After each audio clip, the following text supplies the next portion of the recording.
गायब हो जाए तो फिर दिक्कत होती है। दिल में दर्द, आंखों में तूफान सा क्यों है? दिल में दर्द, आंखों में तूफान सा क्यों है?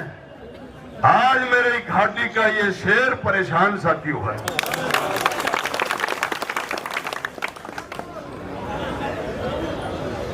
मेरे भाइयों, आज आप देश की राजधानी पर हुंकार भरने आए हो, जहां जिस राजधानी पर आप आए हो। मैं जब मात्र 19 साल का था, अब से 27-28 साल पहले, और आपके ही वही अभी मुस्लिम गुजर वही हैं जो देहरादून के राजा नेशनल पार्क में, हम छोटे छोटे से हुआ करते थे, तब तो हमने ये भैंस लाके बांधी थी जहां बैठे हो।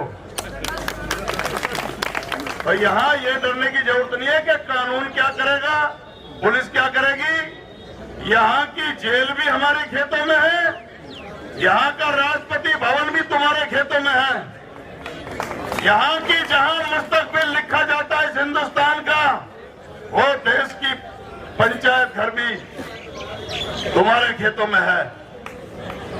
हाई कोर्ट, सुप्रीम कोर्ट सब तुम्हारे खेतों में, इसलिए डरने की जरूरत नहीं है। यहाँ हम बैठे हैं और इसीलिए आज हमने ऐलान किया है कि अगर हमारे भाइयों के जम्मू कश्मीर के गुजर बकरवाल के आरक्षण पर किसी ने टेढ़ी नजर डालने की कोशिश की, तो ये केंद्र वालों को सोचना पड़ेगा और पछताना पड़ेगा। क्योंकि इसलिए करना पड़ेगा कि ये देश की सीमाओं के प्रहरी अपने प्राणों की आहुति देकर ये जम्मू कश्मीर को हिंदुस्तान का हिस्सा अगर किसी ने बना के रखा हुआ, तो मेरी कौम ने अपनी शहादत देकर, कुर्बानी देकर, यायावरी जीवन जीकर अपने बेटों बच्चों का लालन पालन करते हैं, भेड़ बकरी पालकर। और आज जो लोग हमें कभी अपने घर की दहलीज में भी नहीं आने देते थे, जो बस में हमारे परिवार, हमारे बिरादरी के भाई को कोई सीट भी नहीं देता था, जिनके खेतों में हम मेहनत मजदूरी करते हैं, आज वो उस बिरादरी के बच्चे पढ़ लिख कर और बड़े बड़े पदों पर जाने की तैयारी कर रहे हैं, तो इनकी आंखों के गिरगिरी बन गए हम लोग। अरे भैया हमें यार बोल लेने दे थोड़ी देर,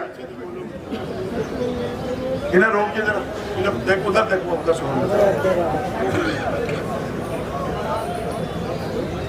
ये हमारी कौम के ऊपर जो मुश्किल आई है, हमें इसका अपनी जान देकर भी इसका मुकाबला करना पड़ेगा, इस लड़ाई को जीतना पड़ेगा। हमारे बीच में बड़े बड़े एडवोकेट बैठे, मेरा भाई उम्मीर पवार साहब बैठे हैं, और यहाँ एडवोकेट सुनील बैसला है, और बहुत वकील है।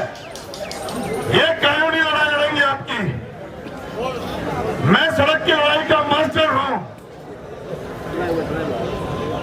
सड़क पर मैं लड़ूंगा, और जो सदन में बैठे, हाउस में बैठे, उनसे हमारा डेलीगेशन मिलेगा।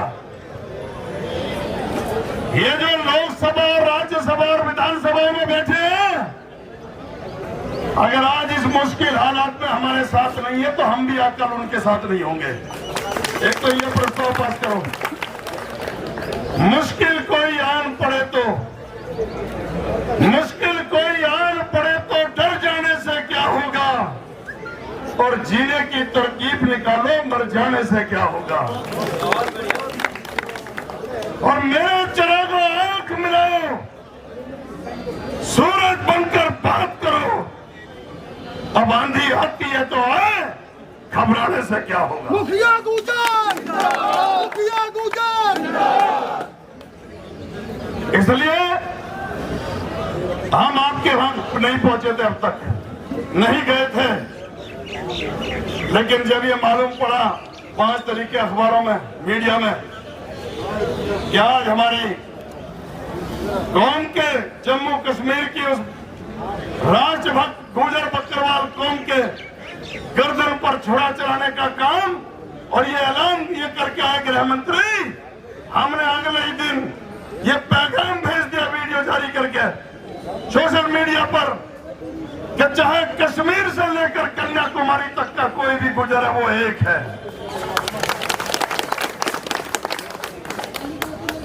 इस देश के जितने भी घुसपैठियों का भंडाफोड़ किया तो मेरी बिरादरी ने किया, आतंकवादियों को मार करके गिराने का काम करा तो मेरी बिरादरी के लोगों ने किया। पूरे देश दुनिया के लोग हिंदू अमरनाथ यात्रा पे जाते हैं, उस गुफा की खोज करी तो मेरी बिरादरी ने की। और माता वैष्णो देवी का आशीर्वाद लेने कोई जाता है तो मेरी बिरादरी के नौजवानों के कंधों पर बैठकर पिट्ठू बना करके और जो हमारे घोड़े लेकर के जाते तो मेरी बिरादरी करती है। और अगर पाकिस्तान से किसी ने महफूज रखा हुआ है इस कश्मीर को हिंदुस्तान का हिस्सा अगर है तो मेरी बिरादरी की वजह से है। जब पड़ा वक्त चमन पर तो खून हमने दिया। और भाई बाहर तो कहते हो तुम्हारा काम नहीं, तुम्हारी ऐसी की तैसी भाजपा वालों।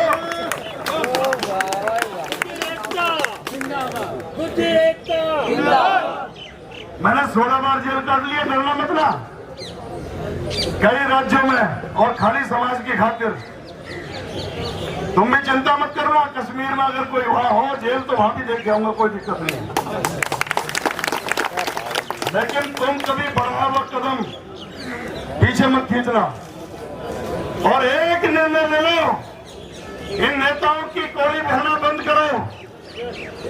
जब तक इनकी आंख में आंख मिला के बात नहीं करोगे जब तक तुम्हारा इस समस्या का समाधान नहीं होगा। जब तक इनकी चाटुकारी तक करोगे, कोई भाजपा के टेंट में जाके बैठता है, कोई कांग्रेस के, कोई एनसीपी के और कोई महबूबा मुफ्ती के। सबसे नाता तोड़ो और ये कहो कि घाटी में वही इलाज करेगा जो हमारा इलाज करेगा।